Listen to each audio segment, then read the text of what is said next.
Hey guys, welcome back to another video. Hope you're all having a great day. And yeah, I reacted to Daniel Jeremiah's mock draft 1.0 yesterday, and I figured why not react to another one by Bucky Brooks at the NFL Network, and get some insight to see what he thinks could happen on the night of the draft. So let's start off with his um number one overall pick, which is obviously going to be Fernando Mendoza. He said the Raiders begin a new era with the Heisman Trophy and national champion installed at quarterback as a classic drop back passer with a winning pedigree. Mendoza is a perfect fit for Tom Brady and the rest of the brass in Vegas. And I mean, yeah, he's the clear cut number one pick. Like he's not the clear cut best player, but like he's going to be the first overall pick because he's the best quarterback, and I've seen a lot of people discredit him because he's not like the elite quarterback we see go number one overall. But it's like, yes, he doesn't have those intangibles, and he's not like the greatest athlete, but like he's a smart player where it's like once he gets to the NFL level, he's going to be able to outthink, defenders in making the perfect plays. And well, like he's not like a Trevor Lawrence or Andrew Luck or Peyton Manning or even John Elway type of quarterback. Those are like once, a generation, which is why they were all um called generational prospects. But it's like he's not like he's not what most people want in a first overall pick, but he's going to I think he's going to be a phenomenal quarterback and prove that, hey, he can work out and you don't have to be, like Cam Ward, who had like all these intangibles and making all these elite throws. He just is smart and accurate. Went on to number two with Arvell Reese. He says he's a do it all linebacker. So he considers a linebacker slash edge, which is kind of what I have him as. Like, I don't know if he's like, I think he's a better version of Jalen Walker from last year, where it's like Walker was kind of saying, is he a linebacker? Is he an edge? But I think Reese can play more edge, but I feel like kind of like with Micah Parsons in his rookie year, where he didn't play all off the edge until his sophomore year in 2022. I feel like he can um do that. He also said he adds more blue chip talent to a defense that significantly underachieved in Aaron Glenn's debut season. Yeah, and they just fired their offensive coordinator, so it'll be a make or break year in New York. But yeah, Reese is a phenomenal pick and one of the only like clear cut top players of this class. It's like him, Downs, Bain, or no, him, Love, Bain, maybe Downs, like Carnell Tate. Like, there's not many true dominant players, but Reese is one of them. Went up to number three, you got the Cardinals going Spencer Fano, which is also what DJ had. Says the Cardinals must determine if Kyler Murray remains the franchise quarterback, if this time in the desert is indeed done. As many have speculated, the lack of QB depth in the 2026 class could prompt the team to look elsewhere for help as at the game's most important position. Haste, Arizona adds a foundational piece to its struggling offensive line, which contributed to 38.7% pressure rate allowed, fourth highest mark in the league. Yeah, I agree. I mean, it seems like neither Fondo or Maui Noah are really like these elite players at the tackle position, but in a draft where there's no clear cut elite third guy for the Cardinals to go, it seems like tackle opposite of Paris Johnson to get those bookends for whoever the long-term quarterback is in Arizona. Seems like the right addition for a team that truly does need to figure out who exactly um will be that quarterback. Bring in Fano or Maui No, whichever one I think would be the right addition. At four, he's got Carnell Tate to the Titans. He says even if the Titans find a wide receiver one in free agency, a dearth of perimeter talent could inspire the team to double dip at the position with Tate coming aboard as a big play specialist.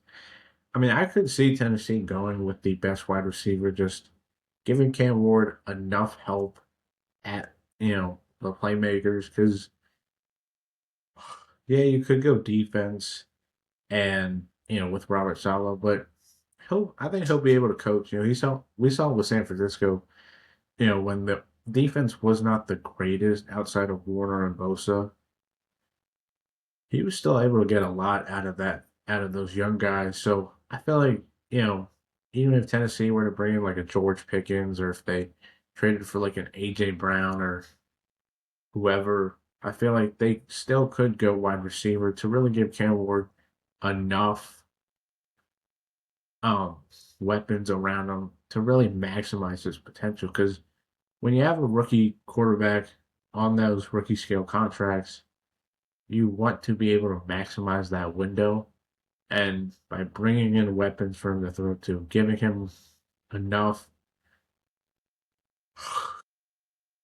giving him enough playmakers around him to succeed would really help out.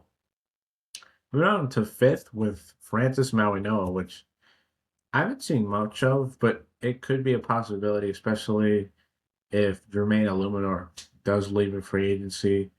You have Andrew Thomas, who is always a question mark whether his health, but Mauigoa could be the guy to anchor that right side. And Bucky Brooks says the Giants get back to their menacing ways under new coach John Harbaugh by fortifying the trenches with fresh talent. Mauigoa is a natural right tackle who specializes in pulling defenders at the point of attack with superior size and strength. And New York could have a hold the position with Jermaine Illuminor's impending free agency. It could be like they could just go with one of the better tackles in Mauigoa or Fano, whichever one is available there, and we could see the Giants just say, "Hey, we want to protect Jackson Dart. We want to make sure that he's healthy for the long term. Get that hopeful franchise right tackle that they didn't get in Evan Neal, and hopefully we'll fortify." Neal was also a left tackle coming out, but they can maybe fortify that tackle position. Wow. At six, he's got Caleb Lomu, which I think is the highest I've seen. I don't think I've ever seen three tackles in the top 10, and this is crazy, but it's possible. When he says the Browns desperately need to address the offensive line, which, yes, they do. They gave up 51 sacks in 2025. With Lomu is an athletic edge blocker, the nimble feet and quick hands to effectively shadow box speed rushers on the blind side. Yeah, I mean, they do need to improve that offensive line truly. Like, with Conklin, Batonio, and Wyatt Teller, all guys who are either going to be free agents or could retire. Um, DeJuan Jones obviously is hit or miss. He's decent when he plays, but I have not seen three tackles go in the top 10. This is crazy. Around the 70s, he's got Jordan Tyson to the Commanders, he says, because of Demo Samuel's pending free agency. And if he leaves, they would obviously need a big hole. Compares Tyson to JSN. Ooh, that's an interesting thing. Yeah, I mean, Tyson, yeah, it's an interesting pick because You think Washington would go defense with how old and not very good they are on that side of the ball? But hey, if Debo does leave in free agency and you don't have much outside of Terry McLaurin, maybe you go Tyson. Maybe you just say, hey, we want to maximize Jaden Daniels. Make sure he has enough playmakers outside for him to throw to, and could be match made in heaven with Tyson. We're on to 8 with the Saints. He's got David Bailey. Yeah, Cam Jordan at 36, and could be a free agent and might not return. It could be the best to find his replacement. I mean, hey, Bailey could be the perfect fit. New Orleans. I've seen most people say he'll help out Tyler Shuck, bring in a weapon. Maybe you help out Tyler Shuck by helping out this defense that was better than I think a lot of people expected, but they're not going to be able to rely on Cameron Jordan, Demario Davis, and these older guys continuing to play as great as they have been. Bringing in David Bailey, who the Stanford transferred to Texas Tech, could be an amazing find for the Saints team to give them that edge rusher they really haven't had since like obviously early Cam Jordan or Trey Henderson in 2020. Moving on to the Chiefs. Yeah, Jeremiah Love. It seems like the match made in heaven. It just feels like if Love is there at 9, Kansas City should take away. He just feels like the perfect fit for the Chiefs offense, especially with Eric Bieniemy coming back. Because like remember when Bieniemy was the offensive coordinator from 2018 to 2022. Remember he had Isaiah Pacheco, looked like he was going to be the long term guy. So like I feel like if you give this Chiefs offense a legit running back, whenever Mahomes comes back, he could really be able to um be that security blanket for Mahomes. Because like the wide receivers are decent, but they're not like game changers. Travis Kelsey might end up retiring, and even if he comes back, he's not the same player.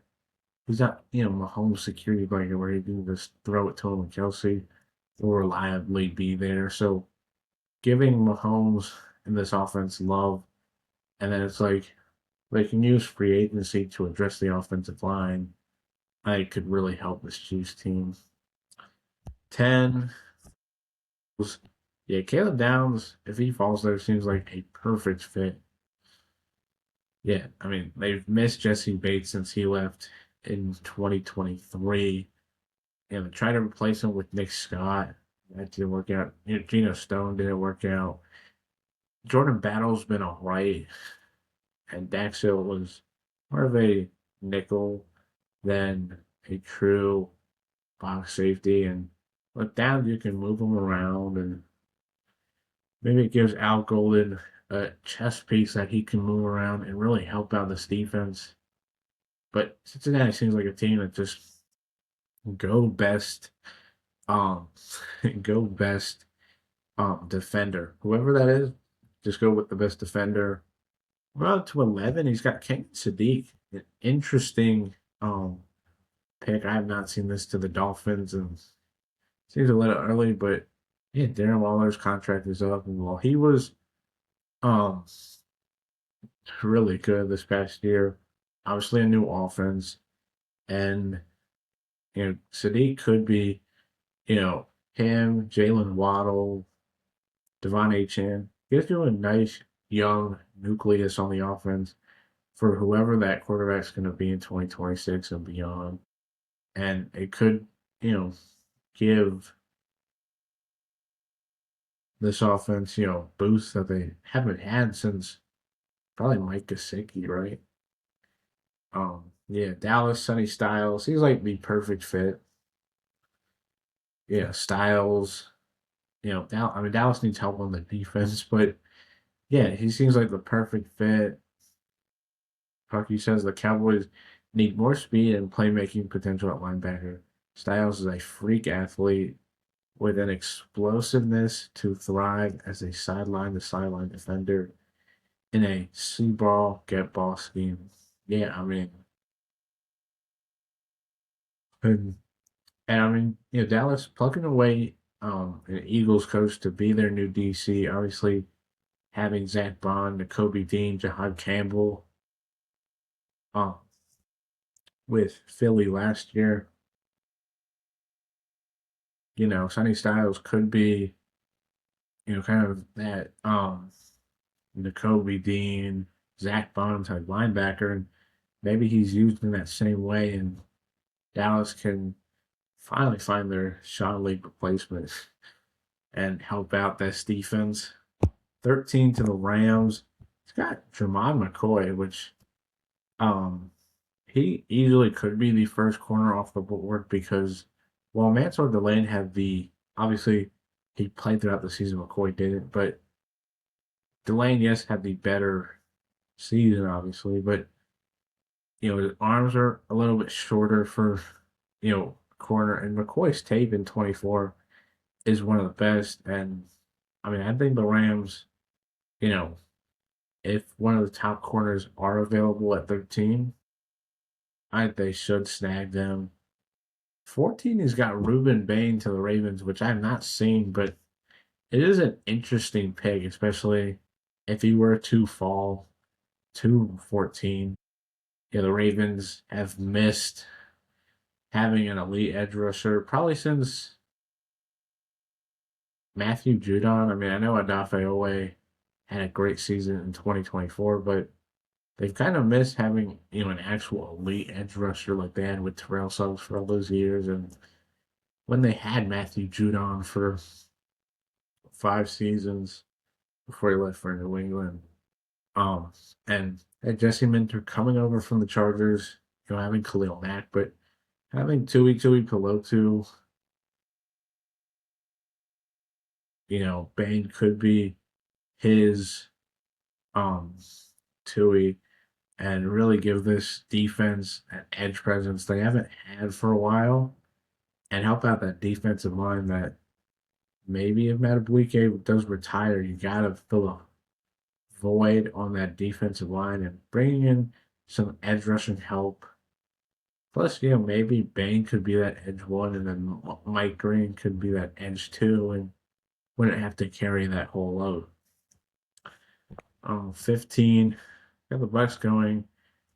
Yavena Olano from Penn State, and yeah, I mean, Tampa does need to address the interior offensive line, especially with multiple guys hitting free agency, and they went with Grant Barnes a couple of years ago to help out that interior offensive line. You get one of the guard positions secured, and when Tristan Wirfs is healthy, you got three guys right there with Barton, Awanu, and Wirfs who can be solid. And then,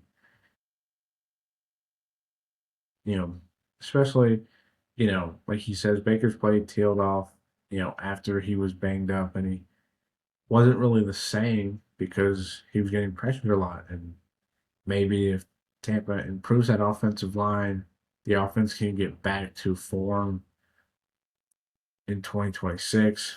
16, he's got Makai Lemon, which, I mean, could, the Jets could go wide receiver at 2, possibly, but Lemon, a phenomenal receiver, a guy who could, compete for wide receiver 1 because I feel like all three guys, Tate, Tyson, and Lemon, all three are kind of like in their own tier. And I feel like you could put them in any order and I'd be fine with it because they all seem like legit wide receiver 1s. And, obviously with the Jets, he'd be a wide receiver 2, but Lemon could really give a boost to this Jets offense and give another weapon to whoever that long-term quarterback would be for the Jets.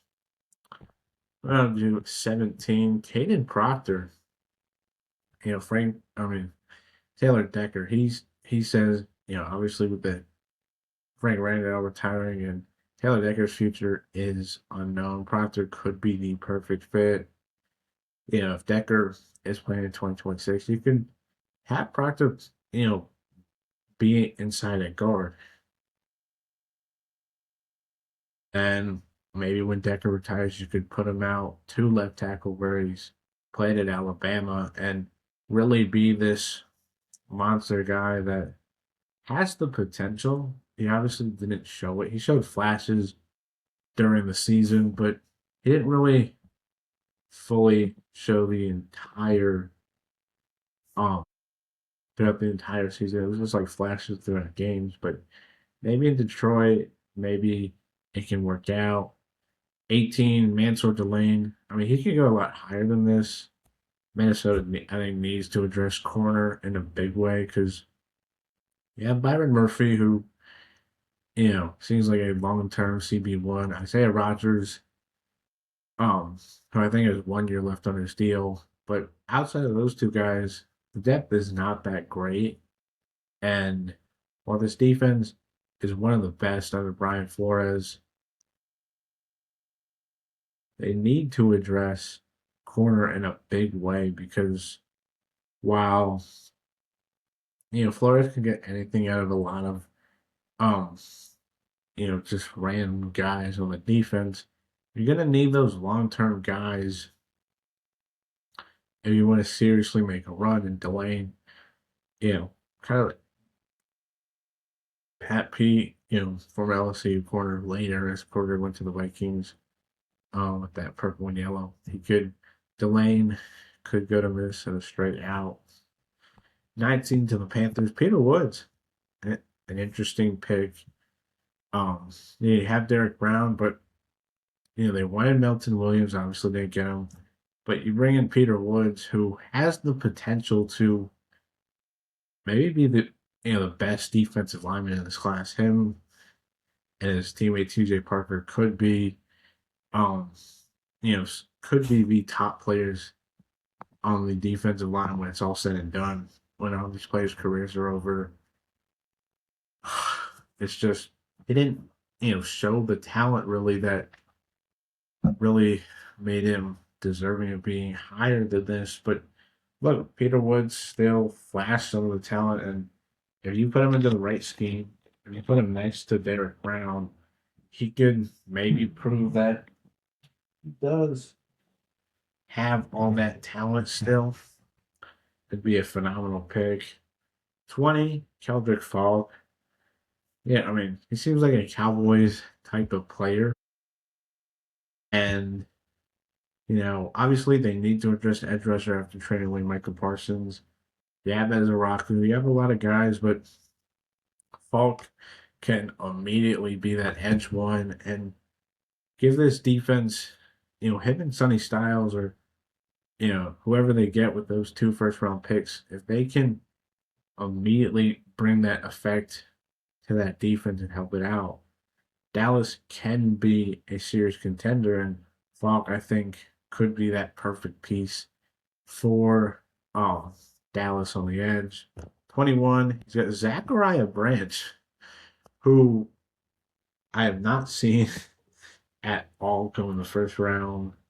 I know Mel Kiper's higher on him, and this is a little surprising. Branch, coming out of college, was um kind of like this interesting player. He went to USC, transfers to Georgia, and has a phenomenal year. Branch is an interesting player because he's not like your true wide receiver. He's more of like a gadget type guy where it's like you can use him on punt returns, kick returns. I haven't seen many mocks have him going in the first round, but it's an interesting pick for a Steelers team that I think does need to help out in the receiving game outside of DK Metcalf. Bench would be an interesting pick, but maybe it gives this offense, a guy who can you can give the ball in multiple different ways, kind of like JSM, and maybe it can work out. Chargers, Akeem Mesidor, he is an older prospect at I think 24, 25, so it's hard to say, a guy that old would be a first round pick because, by the time his first year contract would be over, he'd be like close to 30. But I digress. Khalil Mack, like he says, will be a pending free agent. Even if he comes back, you don't have a lot at the edge rusher position. And if you have Mesidor and Tui Peloto on the edge, maybe for the long term could work out. Um, if he does live up, because he had a phenomenal national championship game alongside Ruben Bain. So Mesidor could possibly make his way into the first round. And maybe if he, stays healthy and plays well, he could prove to, you know, a lot of people that you can be an older prospect at any position and still play well. At 23, Avion Terrell to the Eagles. Yeah, like they have Quinion Mitchell and Cooper DeJean, and DeJean more of a nickel guy, and they kind of need another corner outside with Quinion Mitchell.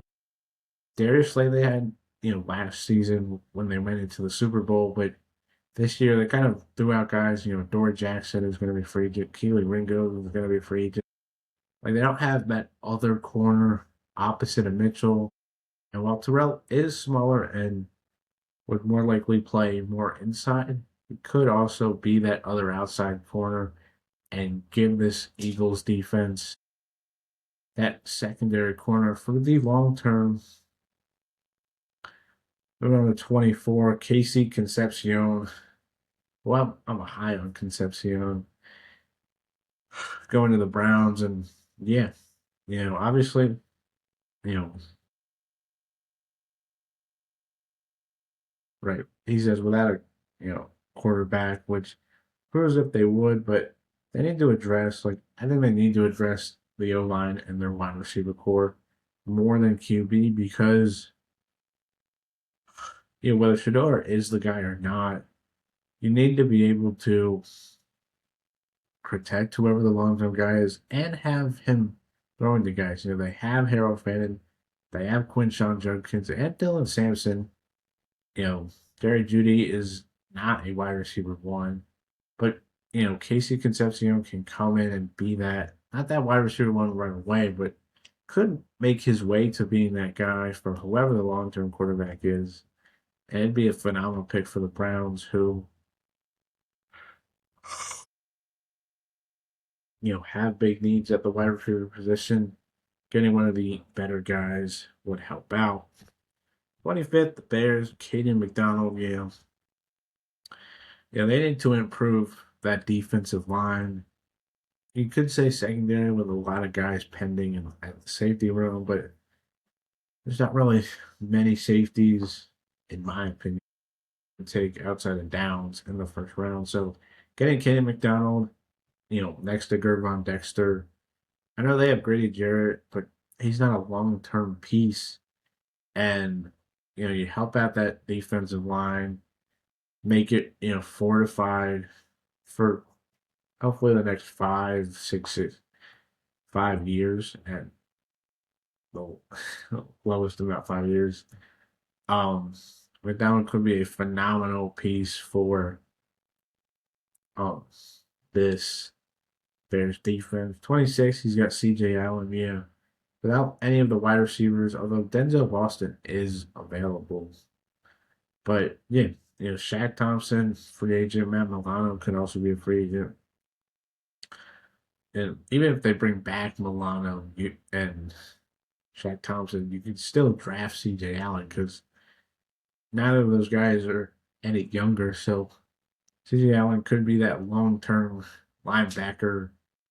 Um, and Georgia linebackers known for obviously being great NFL players. Buffalo could help out that defense and maybe turn it around.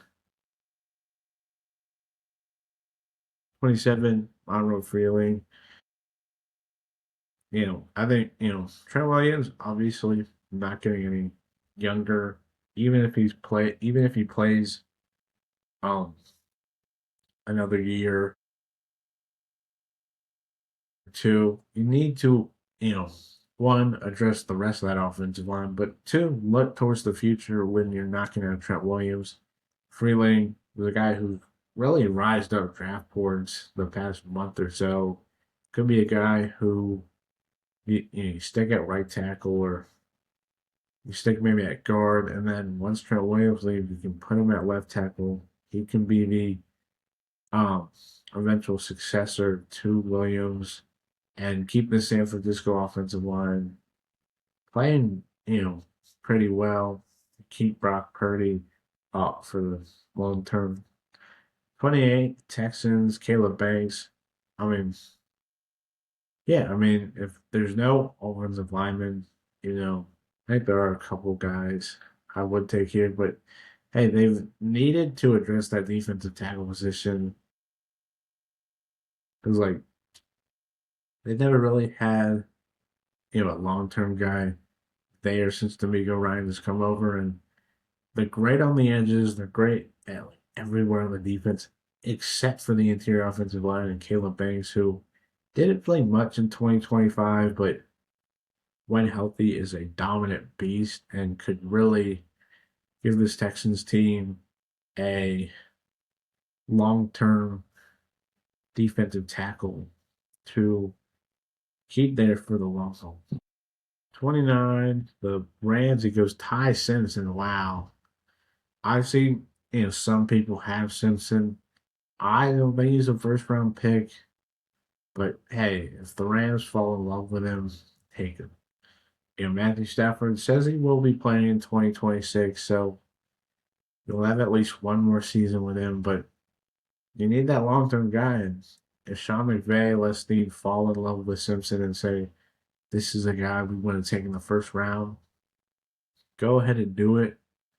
I wouldn't, but hey, the Rams, they want to, go ahead and do it.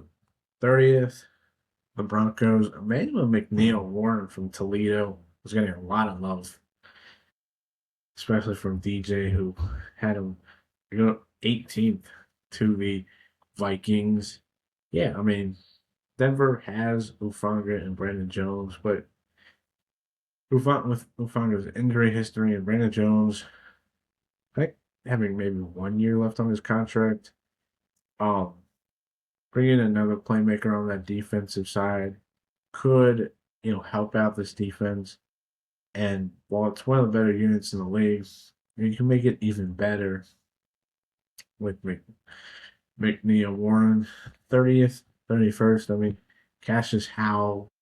Yeah, Caleb on Chason was a revelation this year. He had one of their better years, and I think it goes to show that sometimes the first team that drafts a guy isn't always the right team. He was under his first two seasons were dysfunctional in Jacksonville, and he didn't really do much in those first 2 years. And then his third year, Doug Peterson comes in, kind of brings some stability to Jacksonville, but Chase Allen was kind of seen as a bust and was probably, being moved out. Has a good year with Vegas last year and a great year with New England in the Super Bowl. But if some team was to give him a bag the way Javon Kinlaw got last year, they're going to need to dress, and Cassius Howard could be the perfect replacement and the long term edge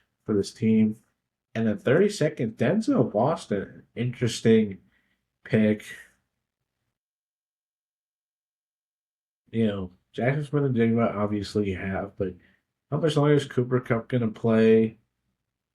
I mean, it was reported that the Rams actually were telling Cup to retire and that team shouldn't sign him, and he went out and proved them wrong. But he might, who knows how long he'll be playing. And you have other guys like Jake Bobo, but Denzel Boston could be a guy who could be that long term piece next to JSN. Obviously, the Washington Husky keep him in the state of Washington. And yeah, that will be it for my reaction to Bucky Brooks's Mock Draft 1.0. Hope you guys have a great day. Hope you guys like, comment, and subscribe, and hit the notification bell. And until next time, hope you guys have a great day, and bye.